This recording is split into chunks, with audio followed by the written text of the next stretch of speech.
नमः। ओम श्री कल्की वैष्णवे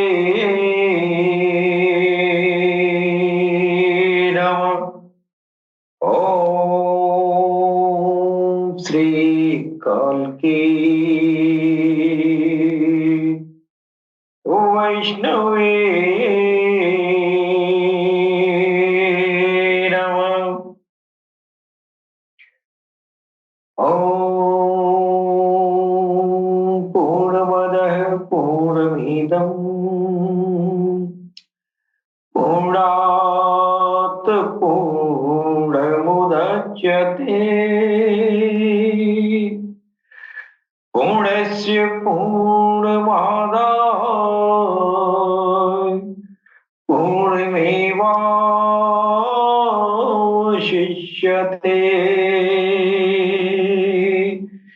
ओम शांति शांति शांति। तेजो असि तेजो महिधे वीर्यमसि वीर्यमहिधे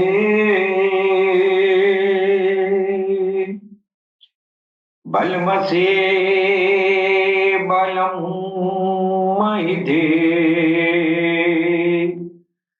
ओदोसि ओदो महिधे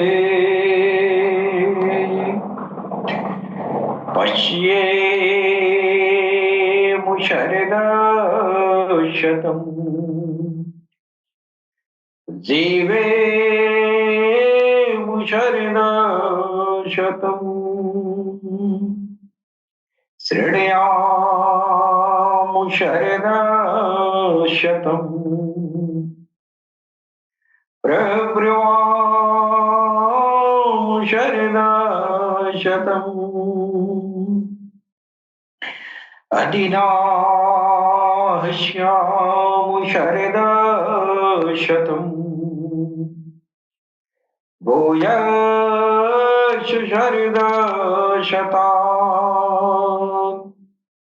ओम शं नो मित्र संवरुणः शं नो भवत्वर्यमा शं नो इंद्रो बृहस्पतिः शं नो विष्णु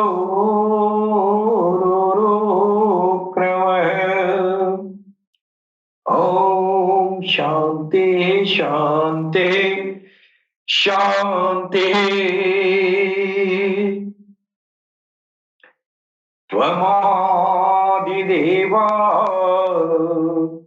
पुरुषः पुराण त्वमस्य विश्वस्य परं निधानम्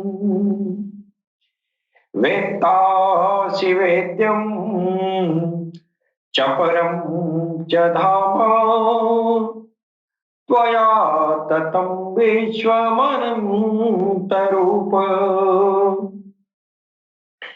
यदा यदा हि धर्मस्य ग्लानिर्भवति भारत अभ्युत्थानं धर्मस्य तदात्मानं सृजाम्यहम्। परित्राणाय साधूनां विनाशाय च दुष्कृतां धर्म संस्थापनार्थाय संभवामि युगे युगे। सुख दुखे समे कृत्वा लाभालाभो जया जयो ततो युद्धाय युजस्व नैवं पापं वापस्यसि वासांसि जीर्णानि यथा विहाय नवानि गृह्णाति नरोपराणि तथा शरीराणि विहाय जीर्णा नन्यानि संयाति नवानि देहि नैनं छिदन्ति शस्त्राणि नैनं दहति पावकः च न चैनं क्लेदयन्त्यापो न शोषयति मारुतः कर्मणैयावधिकारस्ते मा फलेषु कदाचनम् मा कर्मफलहेतुर्भुः मा ते संगोऽस्त्वमकर्मणि वक्रतुंड महाकाय सूर्यकोटि संप्रभः निर्विघ्नं कुरु मे देवं सर्वकार्येषु सर्वदा ओम गंगणपतये नमः ओम गंगणपतये नमः ओम गंगणपतये नमः।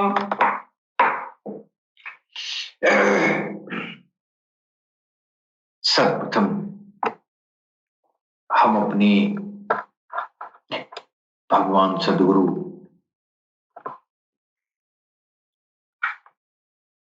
सैयदी योनुसल गौहर जी महाराज के चरण कमलों में भगवान श्री राम की धरती से मैं कोटि कोटि नमन करता हूं। तत्पश्चात हमारे जो भी भाई बंधु पूरी दुनिया में सारी इंसानियत के दिनों तक भगवान के नाम को पहुंचाते हैं, उन सभी दिव्य आत्माओं को मैं सर नवाकर प्रणाम करता हूं।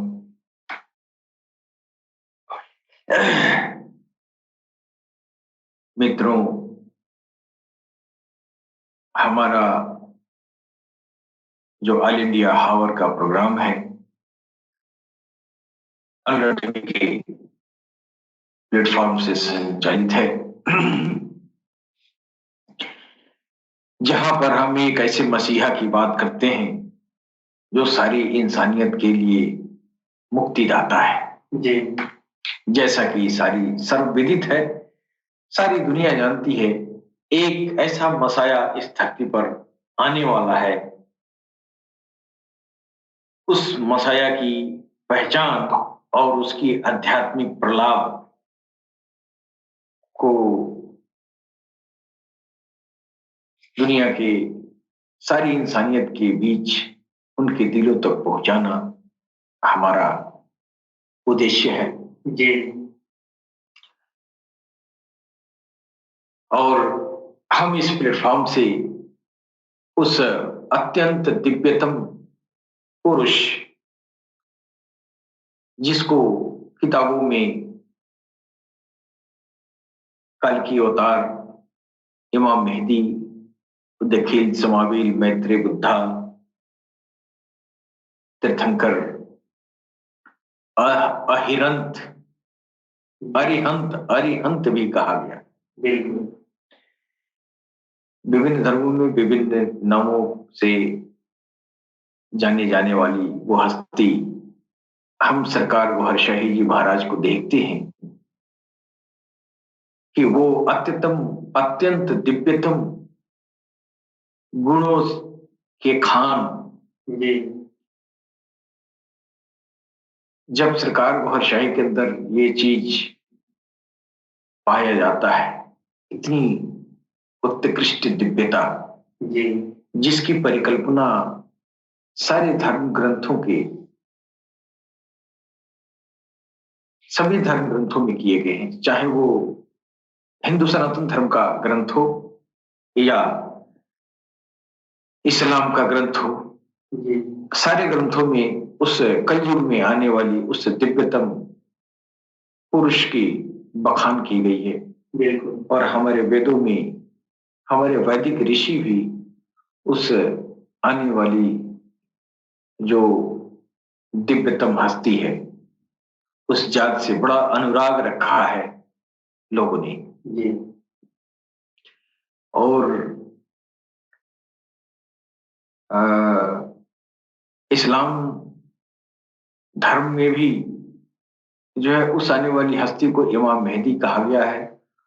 और बहुत बड़ी अजमत भी किताबों में बयान किया गया है जी, कि वो हस्ती ऐसी होगी। जी। तो आपकी अजमत ये जुगों जुगों से बखान की गई है। जी। लेकिन जब वो आ गए तो फिर पहचान बड़ी मुश्किल है। जी। वो आ गए तो अब तक अटकलें लगाते ही रहेंगे कि पहचानेंगे भी। जी। देखिए, हमारे विभिन्न धर्म ग्रंथों में जो चर्चाएं हुई है उस आने वाली सेवियर की, इन तमाम किताबों में हमारा जो श्रीमद् भागवत गीता है, अगर श्रीमद् भागवत गीता को हमारे सनातन भाई अगर बहुत गौर से अगर समझ लें और समझाने वाला ऐसा पारंगत गुरु हो, तो मेरे ख्याल से भगवान कल्कि अवतार सरकार गौहरशाही जी महाराज को पहचानने में वो बड़ा उसको कठिनाइयों से बच जाएगा। जी बिल्कुल। बशर्ते अपने पहचान का पैमाना भगवत गीता को बना ले। हमारे सनातन धर्म ग्रंथों में सब अपने अपने जगह पर उचित हैं, सही हैं, लेकिन जो हमारे श्रीमद् भागवत गीता में जो चीजें बयान की गई है, अति गोपनीय, अत्यंत गुह्यतम ज्ञान है, इसमें कोई संदेह नहीं। और इस गुह्यतम ज्ञान का जो यथार्थ इसका अर्थ मतलब जो वास्तविकता है, उस तह तक पहुंचना बड़ा मुश्किल का काम है। जब तक वो गुरु नहीं पढ़ाएगा गीता को जिसने खुद वो जो है गीता वाले तक उसकी रसाई है। जी बिल्कुल। हाँ, गीता वाले तक रसाई अगर है, फिर वही इस गीता का यथार्थ मतलब बताएगा। जी। और अब तक मैंने जो है हमने बहुत सारे ग्रंथों का अवलोकन किया। जी। बहुत सारे लोगों ने टीका लिखा है, हजारों, लेकिन एक महापुरुष हमारे इस भारत भूमि पर अभी भी हैं, मैं उनका नाम बड़ा सम्मान से लेना चाहता हूं। जी। महर्षि अड़गड़ानंद जी महाराज। जी। उन्होंने गीता को काफी हद तक स्पर्श किया है। जी। और मैं उनको बहुत सम्मान करता हूं कि उन्होंने जो गीता की जो व्याख्या किया 100% यथार्थ है। इसमें कोई शक नहीं। तो जो अगर गीता की यथार्थ अगर आप मतलब समझ लें तो मेरा ख्याल है कि उस आने वाला काल की अवतार और मेहदी इमाम को पहचानने में कोई दिक्कत नहीं होगा। जी। Shrimad Bhagavad Gita complete spiritual science है,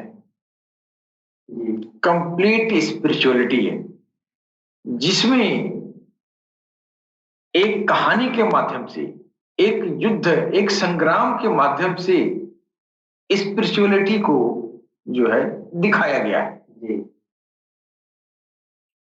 दरअसल ये जो अध्यात्म ज्ञान होता है ना, ये वास्तव में ये जद्दोजहद वाला ही काम, ये लड़ाई भिड़ाई वाला काम है। अब लड़ाई भिड़ाई का मतलब ये है कि आदमी के जो आश्रय आत्मा से उसकी लड़ाई है, और इस लड़ाई का जो है बहुत बढ़िया प्रतीकात्मक जो है रोल बना के भगवत गीता में भगवान श्री कृष्ण बता रहे हैं। चूंकि टीचिंग की जो टेक्नोलॉजी है वो कहानी परक जो होती है और प्रतीकात्मक होती है, वो रोचक भी होती है और सुनने वाला बड़ा गौर से ध्यान से सुनता है। अगर उसको समझ में नहीं आता तो बार बार उसको गौर करता है। इसीलिए गीता की जो सारे पात्र, ये जो है जो स्पिरिचुअल साइंस पढ़ाया गया है, इसके सारे जो कंपोनेंट हैं ये सब प्रतीकात्मक हैं। है कि नहीं? जितने रोल हैं ये प्रतीकात्मक इसीलिए किए गए हैं कि जानने वाला, सुनने वाले को एक तो आसानी से ये बातें उसके दिमाग में बैठ जाएगा। है कि नहीं? और वो अंदर की चीजें जो है उसका अगर नाम लिया जा रहा है और प्रतीक नहीं बनाया जाता तो थोड़ा अपेक्षाकृत कठिन हो रहा है। लिहाजा गीता को समझाने का प्रयास भगवान कृष्ण ने किया है कि इस तरह किया जाए कि हर आमो खास के दिल में यह बात उतर जाए और स्पिरिचुअलिटी का सही मार्ग जो है वो पकड़ ले। चाहे वो किसी धर्म, गीता किसी धर्म की किताब नहीं है, गीता किसी एक दिन की किताब नहीं है, गीता इंसानियत की है।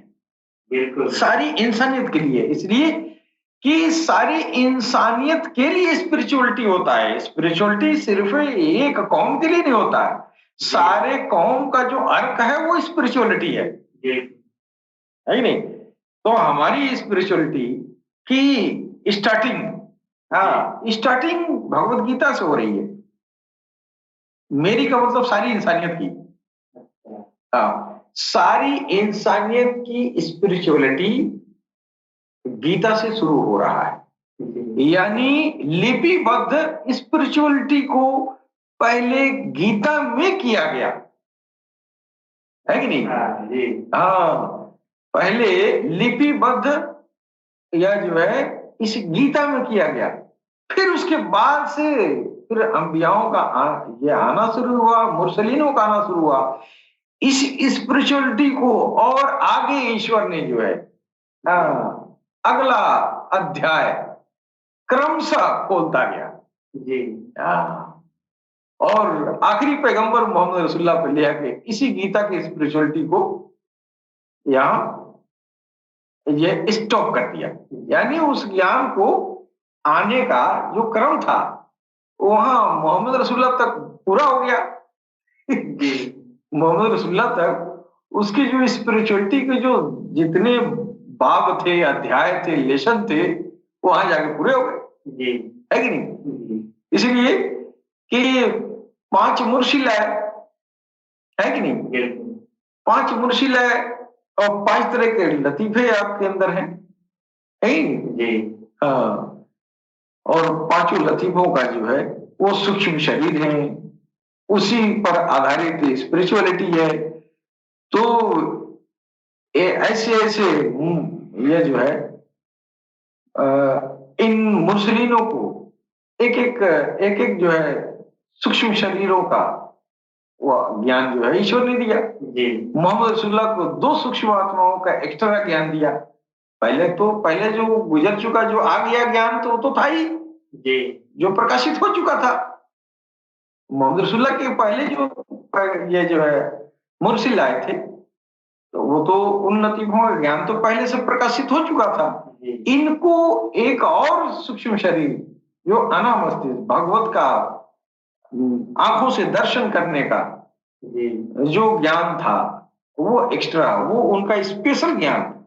5 सीने के जो लताइफ हैं उनके लताइफ को जो एक एक लतीफे का इल्म एक एक मुरसिल को दे दिया। लेकिन आखिरी में जो इमामुल अंबिया है, सारे अंबियाओं के जो इमाम है मोहम्मद रसूलुल्लाह सल्लल्लाहु अलैहि वसल्लम, उनको जो है 2 एक और एक सूक्ष्म शरीर जो मुख्य है जो दर्शन के इल्म जिसके माध्यम से मिलता है उसका उन्होंने दिया। लेकिन वो जो एक्स्ट्रा जो इल्म उनको भगवत दर्शन का जो मिला था वो उनकी अपनी मीरास थी, वो उसमें मुसलमानों से कोई लेना देना नहीं। वो चाहे तो मुसलमानों को दे या चाहे तो किसी और कौम को दे, ईश्वर ने उनको अपना इख्तियार दिया। तो वो धर्म का अंश नहीं है, भगवत दर्शन धर्म का वो हिस्सा नहीं है। तो ये ज्ञान हमारा जो है वहां से शुरू हो रहा है कि नहीं जी। और इसकी उत्कर्ष यहाँ पर खत्म हो रही है। अब जो सारा ज्ञान आ गया और ज्ञान का आना का जो है सारे बाब सारे अध्याय सारे लेसन वहां तक तो बंद हो गए, मोहम्मद रसूलुल्लाह तक आने जी। अब उनका आए भी तो 1400 साल हो गया, 1500 साल है कि नहीं जी। अब उसके बाद से कौन सा ज्ञान होगा? ये अब वो कल्कि अवतार लेके आएंगे है कि नहीं? तो कल्कि अवतार उस ज्ञान को उस जमाने में कदा दुर्लभ किसी इंसान को भगवत दर्शन को करने का जो ज्ञान था दुर्लभ इंसानियत को मिली थी जी। लेकिन जब कल्कि अवतार आएंगे उस ज्ञान को आम कर देंगे सारी इंसानियत के लिए। भगवत दर्शन का ज्ञान सारी इंसानियत के लिए आम हो जाएगा। जब आम हो जाएगा तो फिर जो है क्या पूछना है?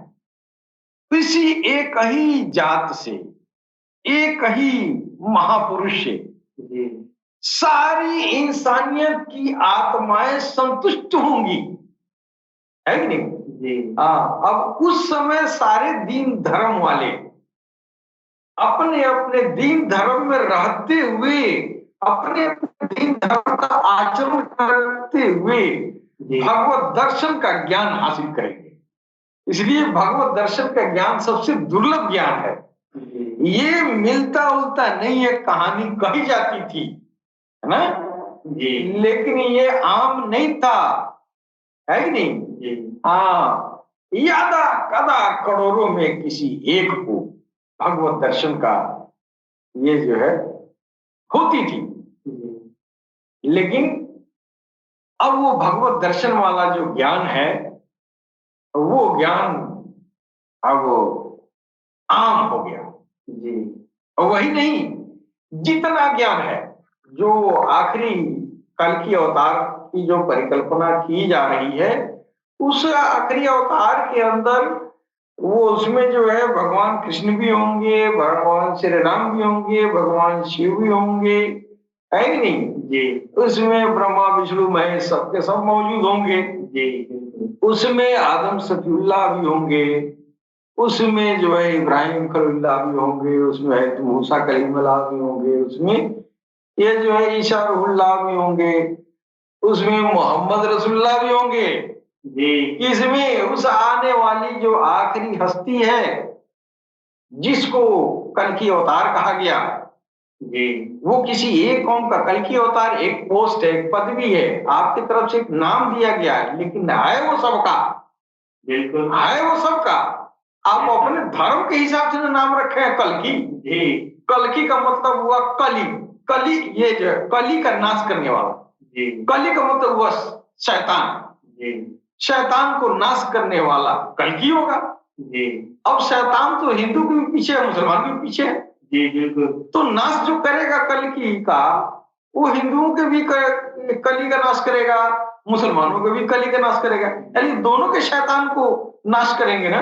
जी। लोगों को शैतान के गलबा से बचाएंगे, है कि नहीं? नाश कैसे करेंगे? लोगों के दिलों को जागृत करेंगे, लोगों के दिलों को जो है वो भगवान की ज्योति से भर देंगे। जी। है कि नहीं? और उस ज्योति के प्रभाव में शैतान कली जो होगा वो घायल हो जाएगा, जल जाएगा, भस्म हो जाएगा, पराएगा। जी। ठीक है। फिर जब परा जाएगा, लोगों के दिलों से शैतान निकल जाएगा, तो फिर इस दुनिया में अमन, चैन और ये जो है मोहब्बत, प्रेम का जो है आलम होगा। यही तो कल की अवतार करेंगे, दूसरा क्या करेंगे? ऐसा नहीं कि कल की अवतार, तो लोगों की अलग अलग अपनी अपनी विचारधाराएं हैं।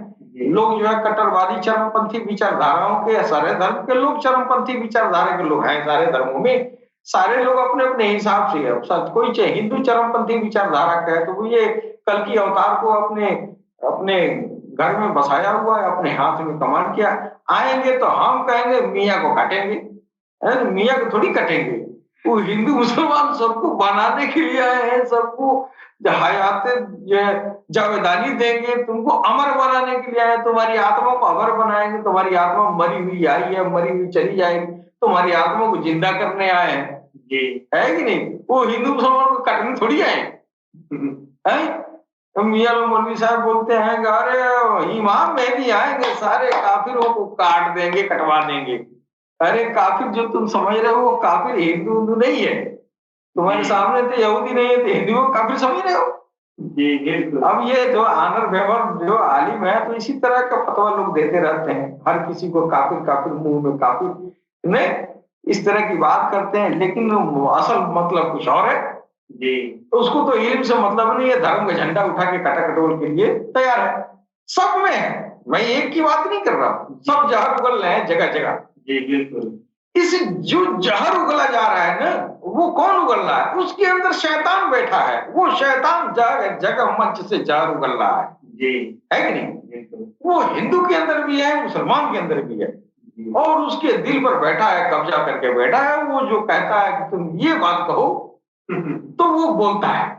जी। वो बोलता है तो उससे वो दुनिया में आग लगती है, आग लगती है तो खून खराबा पड़ता है कि नहीं? जी। तो कल की अवतार इसको खत्म करने के लिए आएंगे कि शैतान गालिब नहीं होगा इंसान के दिल पर, है उसके अंदर भगवान की ज्योति भर देंगे, नूर भर देंगे, उस नूर से वो पराया रहेगा, उसके गलबा खत्म हो जाएगी इंसानियत से। जी। जब गलबा खत्म हो जाए तो जाहिर है कि वो प्यार और मोहब्बत दिल की बात मानेगा ना। तो दिल का पेशाई है, उसका रीति रिवाज है, वो दिल बनाई है प्रेम के लिए। बिल्कुल। है कि नहीं? तो दिलों से गलबा हटाने के लिए, किसका? शैतान का गलबा हटाने के लिए कल की अवतार का आना होगा। जी। और कल की अवतार की पहचान के लिए हमारी गीता का हर श्लोक इशारा कर रही है, कल की अवतार को पहचानो, कल की अवतार को पहचानो। इस तरह नहीं लिखा गया कल की अवतार की पहचान, लेकिन कल की अवतार का जो गुण धर्म है, हर श्लोक में उस गुण धर्म को प्रदर्शन किया जा रहा है। जी हाँ, हर श्लोक में मैंने देखा कि ये कहानी कहानी के माध्यम से तो है, सब प्रतीकात्मक चीजें हैं। जी। लेकिन बड़ा गौर से जब मैंने ये किया तो देखा कि हर श्लोक उस काल की अवतार की तरफ इशारा कर रही है। जी। और ये तब हमको मालूम हुआ जब मैं काल के अवतार से निस्बत मेरी जुड़ गई। जी हाँ, जब निस्बत जुड़ गई तो मैंने हर गीता की हर श्लोक उस पर उतरते हुए देखा। वाह, हर श्लोक कल की अवतार सरकार को हर्षाई पर उतरते हुए देखा। जी। तो हमको पहचानने में कोई ये परेशानी नहीं है, लेकिन हम ये अपील करते हैं कि गीता को अगर इसका जो जो यथार्थ जो इसका मतलब है जी, जो इसकी वास्तविकता इसके तह में जाए, इस गुह्यतम ज्ञान के तह में जाएंगे तो पता चलेगा कि यार उसको काल के अवतार को खोजना बड़ी बात नहीं है, बशर्ते वो गीता का ज्ञाता हो, वरना वो भी यथार्थ जानकारी हो, तब जो है वो इसको पहचान पाएगा। वरना कल की अवतार जो है ऐसा नहीं कि कहीं ढोल बाजा लेके उतरेंगे ऐसा नहीं होगा, है कि नहीं। बहुत लोग कल की अवतार के दौर से गुजर भी जाएंगे और नरक में चले भी जाएंगे, उनको पता भी नहीं चलेगा कल की अवतार आए और चले गए, है कि नहीं। कल की अवतार ढोल नगाड़ा के साथ नहीं आएंगे, कल की अवतार जो है वो महापुरुष होंगे, वो प्रजापति कहलाएंगे। ये गीता करिए वो प्रजापति होगा, वो प्रजापति है। मतलब जो काम कृष्ण ने किया, अगर कलयुग में वो काम किसी ने किया तो इसका मतलब वो वैष्णव अवतार हो चुका है। बिल्कुल, है कि नहीं। जो काम कृष्ण ने किया, बिल्कुल, और कृष्ण ने तो पहले भी जो है कहा, गीता के ये घटना के घटने के पहले अर्जुन से कह रहे हैं कि मैं कल्प के आदि में भी था, कल्प के आदि में यही ज्ञान मैंने फला को बताया जी। इसका मतलब इस कृष्ण और उस कृष्ण दोनों मुख्यतः एक ही थे, रूप रेखा अलग था जी, है कि नहीं। विष्णु यहाँ भी थे, विष्णु वहां भी थे कल्प के आदि में, और महाभारत के जन्म में भी थे जी, है कि नहीं। और आज भी वही विष्णु है, लेकिन न उस समय मोर पंख था न इस समय मोर पंख है। मोर पंख विष्णु की पहचान नहीं है, गीता का ज्ञान ये विष्णु की पहचान है जी। बिल्कुल, गीता का ज्ञान विष्णु की पहचान है, न कि विष्णु का मोर पंख और तलवार धनुष और ये पहचान है कि नहीं। बिल्कुल, कहीं नहीं कहा है कि हम आएंगे फिर आएंगे, भगवान कृष्ण ने कहीं नहीं कहा फिर रथ पर चढ़ेंगे और तुम लोग देखना तमाशा, नहीं कहे हैं नहीं। लेकिन आज तक जितने भी कृष्ण के मानने वाले सब यही तस्वर लेके बैठे, वो आएंगे तो वही तीर धनुष लेके घूमेंगे, है कि नहीं। हाँ, तीर धनुष लेके मोर का पंख लगा के घूमेंगे, हम पहचान जाएंगे हमारे कृष्ण आ गए है कि नहीं। वो गीता को पढ़ते तब पता चलता है कि कृष्ण की असल पहचान क्या है जी, जी। और वो अपनी पहचान भी बताते हैं, अव्यक्तम व्यक्तिमापन्नम मन्यन्ते माम बुद्धया, है जी। तो ये जो है बार बार अपनी पहचान बता भी रहे हैं, लेकिन दुनिया जो है तो किताबें तो पढ़ती हैं, लेकिन घमंड गुरूर और पक्षपात सहित होकर तो किताबें न कुरान समझ में आएगा न गीता समझ में आएगा, लेकिन पक्षपात रहित होकर समझेंगे तो कृष्ण आज भी मिल सकते हैं। बिल्कुल, है कि नहीं जी। लेकिन ये शर्त नहीं है कि वो मोर पंख लगाकर ही आए, ऐसा नहीं, होंगे तो वही हूबहू कृष्ण ही होंगे, लेकिन मोर पंख शर्त नहीं है। बिल्कुल मोर पंख शर्त नहीं है, इसलिए कि मोर पंख उनकी विशेषता नहीं है, उनकी विशेषता प्रजापति ब्रह्म है, प्रजापति ब्रह्म है। तो प्रजापति ब्रह्म कौन है? जो इंसानियत के आत्माओं को पवित्र करके और अपने में समाहित कर ले, ये प्रजापति का काम है। बिल्कुल, वो प्रजा की रचना करता है, यानी वो अपने नाम को लोगों के दिलों में डालता है कि नहीं। उसको जो है अनुरागी बनाता है, अपना प्रेम प्रदान करता है, अपना भक्त बनाता है, ये प्रजा की रचना है कि नहीं जी। तो कृष्ण ने भी जो है अर्जुन को अपना अनन्य भक्त बनाया ना जी, है कि नहीं। तो ये प्रजा है, अर्जुन प्रजा है और पति वो है, ठीक है। तो ये इस दौर में अब वही गूढ़ ज्ञान, वही गुह्यतम ज्ञान जो कल्प के आदमी भगवान कृष्ण ने सूर्य से कहा है जी, सूर्य ने मनु से कहा है, सूर्य ने इक्ष्वाकु से कहा, इक्ष्वाकु ने मनु से कहा है जी। तो वही काम यहाँ सरकार गौरवशाही कर रहे हैं जी। ये भी जो है ये कह रहे हैं कि आप तुम्हारे सूर्य से कहेंगे तो देर लग जाएगा जी। हाँ, इसलिए कब कलयुग है तो पता नहीं कब प्राण छूट जाएगा तुम्हारा जी, है कि नहीं। तो तुम्हारे मनु से कह दे रहे, डायरेक्ट मनु से कहे जी। इसलिए कि अब जो ये कल्कि का जो स्वरूप है वो सारे अवतारों का एक मिला हुआ, सारे अवतारों का मिलके जो ताकत खड़ी है, तो विवस्वान से क्यों कहने जाएंगे जी। अब वो तो डायरेक्ट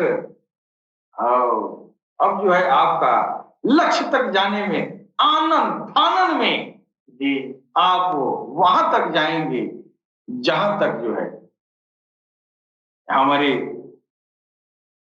जो महापुरुष पहुंचे।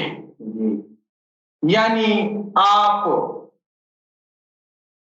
आनंद फानन में अमर हो जाएंगे। बिल्कुल, आनंद फानन में आप अपनी मौत पर विजय पाएंगे जी। मौत पर विजय का मतलब हमारा ये नहीं कि इंसान मरेगा नहीं जी। भगवान कृष्ण ने भी मौत पर विजय पाया था, अर्जुन ने भी मौत पर विजय पाया था, लेकिन देह का तो मृत्यु हुआ जी। दरअसल मौत उसको कहते ही नहीं है, मौत वो नहीं है कि नहीं जी। तो मरा हुआ क्या मरेगा जी, है जी। आदमी जो है पैदा हो रहा है और वो उसकी आत्मा जो है मरी हुई आ रही है जी, यानी सुसुप्तावस्था में पड़ी है, उसको होश खबर नहीं है दुनिया की, है कि नहीं जी।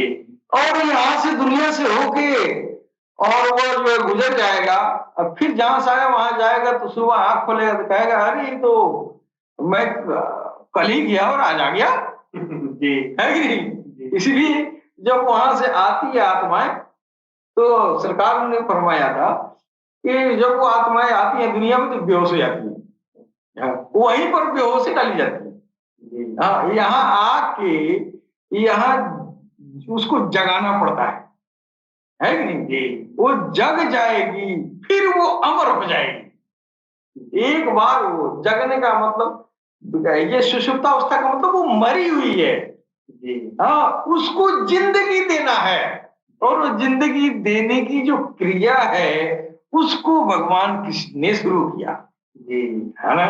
वही जो है भगवान कृष्ण ने शुरू किया, इसी आत्मा को जिंदगी देने की जो क्रिया है इसको अध्यात्म कहते हैं जी। यह ज्ञान कल्प के आदि में विवस्वान से भगवान कृष्ण कह रहे हैं जी। फिर बाद में कहाँ आ रहा है, महाभारत में, है कि नहीं जी। उसके बाद से फिर कलयुग में आ रहा है, क्या पता वो मोहम्मद रसूलुल्लाह के अंदर हूं, इसलिए उनकी भी शिक्षा तो यही थी, आत्माओं को जिंदा करना था जी, है कि नहीं। बिल्कुल। और आज सरकार को हर्षाई यही काम कर रहे हैं कि आपके आत्माओं को जिंदगी दे रहे हैं। बिल्कुल है जी। आपकी आत्मा को अमर बना रहे हैं, वो मरी हुई आई है, अंदर आपके अंदर डाली गई है, सिर्फ उसको एक ऐसे महापुरुष की जरूरत है। जब वो महापुरुष मिलेगा फिर वो जो है अपनी नजरों से, अपनी दिव्य दृष्टि से आपकी आत्मा को अमृत पिलाएगा जी। उस अमृत का नाम है भगवत नाम, जिसका नाम है राम, रहमान, अल्लाह, ईश्वर, जो भी कहे। बिल्कुल, ये अमृत की घूंट वो लगाएगा, फिर तेरी आत्मा अमर हो जाएगी। यानी मौत को आपने जीत लिया, है कि नहीं जी।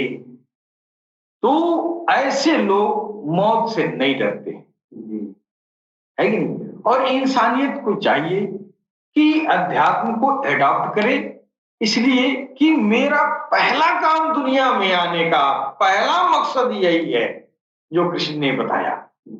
हाँ, उन्होंने जो है विवस्वान को इस गुह्यतम ज्ञान, कौन, अध्यात्म ज्ञान ना, गुह्यतम ज्ञान को बताया।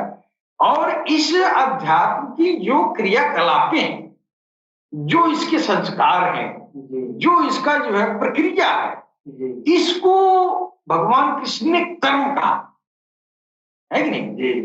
और उसी को साधारण भाषा में आराधना कहा गया, उसी को अन्य भाषा में उसको इबादत कहा गया, है ना? हाँ, इबादत, रियाजत, है क्या क्या कहते हैं, बंदगी। दरअसल इसी को कृष्ण ने कर्म कहा। कर्म का मतलब ये नहीं हुआ कि ये दुनिया का काम जो है ये है कर्म है, लेकिन ये सिर्फ यही के लिए है, आपके लिए नहीं है। आपका देह जब तक है तब तक ये कोठा हमारी आपकी है। आपका देह से वो निकल गया हीरा मोती, जो सोया हुआ आया था सोया हुआ चला गया, फिर ये देश दुनिया बेकार है, वो तो बेकार हो गया ना। तो आपको अवतार यही समझाने के लिए आते हैं, कल की अवतार यही बताने के लिए आएंगे कि बाबू तुम तो सो के आया है, यहाँ जगा लो, यहाँ जिंदा हो जाओ, ये तेरी आत्मा सोई है, नहीं यहाँ जिंदा होके जाओगे, फिर कभी नहीं मरना है। तो ये काम भगवान कृष्ण ने किया, आत्मा को अमर बना के अपने लोक बुलाया। वही काम सरकार गौरशाही कर रहे हैं कि आपकी आत्मा को अमर बना के अपने लोक ले जाने का वादा कर रहे हैं, है कि नहीं? काम तो वही है जो कृष्ण ने किया, काम तो वही है। और काम के हिसाब से जो नाम है प्रजापति ब्रह्मा, जो प्रजा की रचना कर रहे हैं, वही काम तो गौरशाही भी कर रहे हैं। ये भी जो है इंसान, वो तो भी वसवान से कहे, ये डायरेक्ट मनुष्य कह रहे हैं। हाँ, डायरेक्ट तेरे मनुष्य कह रहे हैं। बिल्कुल, इसलिए कि शॉर्टकट की जरूरत है, अब समय नहीं है, कलयुग है, इतना नार है, इतना नेगेटिव एनर्जी चारों तरफ इंसानियत को है। और वो जो है द्वापर युग में था, इतनी निगेटिविटी नहीं थी। तो भगवान कृष्ण ने जो है श्वासों में भगवान के नाम का सिमरन दिया, सांसों में दिया, और सांसों से उसको दिलों तक जाना था। श्वासों से दिलों तक जाने में एक कल्प बीत जाता था, एक दौर बीत जाता था, है कि नहीं? अब वही विष्णु जब सरकार गौरशाही के अंदर बैठ के आ रहे हैं, तो वही विष्णु, वही भगवान विष्णु, वो जो है अब इंसानियत को जो नेगेटिविटी का जो पर्दा चढ़ा हुआ है, इसी हिसाब से डोज दे रहे हैं, कह रहे हैं कि अब तो श्वासों से बजते बजते तुम्हारे दिलों तक जाते जाते तेरी उम्र गुजर जाएगी, ये शैतान तुम्हारे सर पे चढ़ जाएगा, इसका गलबा जल्दी से हटेगा नहीं। अब ये जो है हाई वोल्टेज, वो जो है पावर लगा रहे हैं। अब वो नाम जो श्वासों में, विवस्वान का मतलब श्वास था, और वो श्वासों में ये उतार कर और दिलों तक पहुंचाते थे, हृदय तक पहुंचाते थे। अब वो डायरेक्ट हृदय में उस नाम के संस्कार को उतार रहे हैं। वाह, काम तो वही कर रहे हैं, बिल्कुल, है कि नहीं? जी, काम तो वही हो रहा है, वही हो रहा है। तो हमारे ये जो अध्यात्म का जो मार्ग है, जो अध्यात्म की क्रियाकलाप है, इन क्रियाकलापों को भगवान कृष्ण ने यज्ञ कर्म कहा है। यज्ञार्थात् कर्मणो अन्यत्र लोको अयम कर्म बंधनः तदर्थ कर्म कौन्तेय मुक्त संगः समाचर। यज्ञ की प्रक्रिया ही कर्म है, वह हरकत कर्म है जिससे यज्ञ पूर्ण होता है। सिद्ध है कि कर्म एक निर्धारित प्रक्रिया है जी। इसके अतिरिक्त जो कर्म होते हैं वे कर्म नहीं है। भगवान श्री कृष्ण कह रहे हैं नहीं, वे कर्म नहीं है। अन्यत्र लोको अयम कर्म बंधना। इस यज्ञ प्रक्रिया के अतिरिक्त दुनिया में जो कुछ भी किया जाता है, सारा जगत जिसमें दिन रात लिप्त है, वह इसी लोक का बंधन है। अन्यत्र लोको अयम कर्म बंधना। जी, यानी ये जो काम है जो तुम कर रहे हो, रोजी रोटी, खेती बाड़ी, देश दुनिया, है ना जी, ये चोरी चकारी जो भी है, ये सब इसी लोक का बंधन है, वो कल्याणकारी नहीं है जी। कर्म को कहा गया भगवत भजन का जो सिमरन है, इसको कर्म कहा गया है जी। हाँ, वो असल में वो कर्म जो है वह जो है जो हाथ पैर से जुबान से कर रहे हैं, ये भी सांसारिक है जी, है कि नहीं? अगर आपको कोई योग भी कर रहे हैं तो आपको फिजिकल फायदा हो रहा है ना, आपको शारीरिक फायदा, आप दीर्घायु हो सकते हैं, भगवान नहीं मिलेगा, भगवान तो आपको आत्मा से मिलेगा जी। वो आत्मा उसमें से निकल के आई है, वो आत्मा उसका, ये देह नहीं है कि नहीं? तो कुछ योगी ये समझते हैं कि दीर्घायु हो जाना भी भगवत प्राप्ति है, नहीं, ऐसा नहीं है। तो जिस काम में सारा जगत जो है फंसा हुआ है, वह ये लोक का बंधन है। असल कर्म, असल अध्यात्म वो है जो मोक्ष से शुभार, वो मोक्ष को प्रदान करता है ना, यानी इस अशुभ संसार बंधन से छुटकारा दिलाने वाला जो कार्य है उसको कर्म कहा गया है। वाह, है कि नहीं? और उसी कर्म को अध्यात्म स्पिरिचुअलिटी कहा गया है। अब तरीके और टेक्नोलॉजी दौर दौर में अलग अलग आते गए हैं, लेकिन काम एक ही हुआ है, वो कर्म है कि नहीं? उसी कर्म को करने के लिए भगवान कृष्ण जो है बार बार कह रहे हैं, इसी कर्म को सारे अवतारों ने भी कहा है। भगवान कृष्ण ने बार बार अर्जुन को कर्म करने पर जोर दिया है, कर्म करो, कर्म करो। तो पढ़ने वाले ये समझते हैं कि ये जो है खेती बाड़ी, घर गृहस्थी का काम करने के लिए कहा जा रहा है, वो मना भी नहीं किया जा रहा है कि तुम मत करो, लेकिन कर्म के अर्थ में ये काम नहीं है। कर्म के अर्थ में ये काम है भगवत भजन को आपके दिल में वो पकड़ ले और अखंड संकीर्तन आपके दिल में जारी हो जाए, है कि नहीं? आपकी जो श्वासा है, श्वासा से, है ना, अवरोध करके, है ना, वो दिल में उतर जाए। पहले श्वासों में भगवान का नाम लेते हैं, फिर श्वासों के जरिए ये जो है सांसों को अवरोध करके, है ना, उसको जो है जब अवरोध किया जाता है तो हृदय की धड़कनें बढ़ती हैं। हृदय की धड़कनें जब बढ़ती हैं तो वो धड़कनों में ये राम राम, ये भगवान का नाम जो सांसों में चल रहा था, अब वो संस्कार में उतर गया ना, और सांस आपने रोक दिया है, तो मजबूरन वो धड़कनें आपको सुनाई देती हैं, फिर वो उधर तवज्जो करता है इंसान। अब ये राम राम इधर से हटके दिलों में चला गया, सरकार गौर साहिब डायरेक्ट दिल में उतार रहे है कि नहीं? जी बिल्कुल, यही सबसे जरूरी चीज है। जब दिल में उतरा तब भगवत भजन का सबसे श्रेष्ठतम काम अब शुरू हुआ, सही कर जी। हाँ, तब तक दिल में नहीं उतरा, तब तक तो आप अभ्यास कार्य में थे। हाँ, अभ्यास कार्य में थे, लेकिन वो नाम जब दिल में उतरा, दिल खुद ब खुद राम राम करने लगा, सोते उठते बैठते करवटों के बल, है हंसते बोलते चलते, जब हर वक्त जो है महर्षि शिवानंद की तरह आपका दिल राम राम पुकार उठे, अब आपका सत्य कर्म पर चल चुके हैं। अब ये एक न एक दिन आपको इष्ट में समाहित कर देगा, वरना सांसों में और सांस को रोकने में, सांस को खींचने में, ये सब अभी अभ्यास क्रियाएं हैं। हाँ, आपका आध्यात्मिक मार्ग शुरू नहीं हुआ, इतना आसान चीज नहीं है। इसीलिए साधु संत महात्मा जब बनने आदमी निकलता है तो वह जो है कहीं 1 करोड़ में कोई एक ओरिजिनल साधु संत महात्मा बन पाता है, बाकी नौटंकी बाज बन के गुजर जाते हैं जमाने से जी। इसीलिए इस सांसों में तो सब उतारा, ईश्वर की मंजूरी नहीं हुई, ईश्वर स्वीकार नहीं किया, उसकी भजन भी तो उसकी मर्जी से ही होगी, पहले उसकी आज्ञा ले कि हे प्रभु आप पहले अपने नाम लेवाओं में हमको शामिल कर ले जी। और जब नाम लेवाओं में शामिल करेगा तो अपने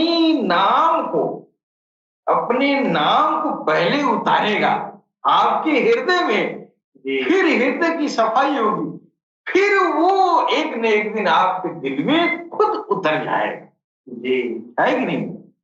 तो जब आपका शुरू हुआ, दिल की धड़कने आपके प्रभु का नाम पुकार उठी, तो आप ब्रह्मविद्ध हो गए और आपके अंदर आके बैठ गया। अब आप ब्रह्मविद्ध वरिष्ठ हो गए। इसके आगे महापुरुष बनते हैं, है कि नहीं? महापुरुष वो होते हैं कि अब उसकी हाथ पांव आंख नाक कान, है ना जी, जब वो ब्रह्म का ही हो गया, है कि नहीं? अब वो खुद ब्रह्म ही है, वो साक्षात ब्रह्म ही बोल रहा है। ऐसे लोग महापुरुष जी, है कि नहीं? और सरकार गौहरशाही के अंदर तो ब्रह्म के सारे जलवे, सारे मैनिफेस्टेशन, सारे जो है वो जलवे आगे समाहित हो गए। सारे अवतारों के ये जो है पावर आपके अंदर समाहित है, तो इनकी शान का क्या कहना।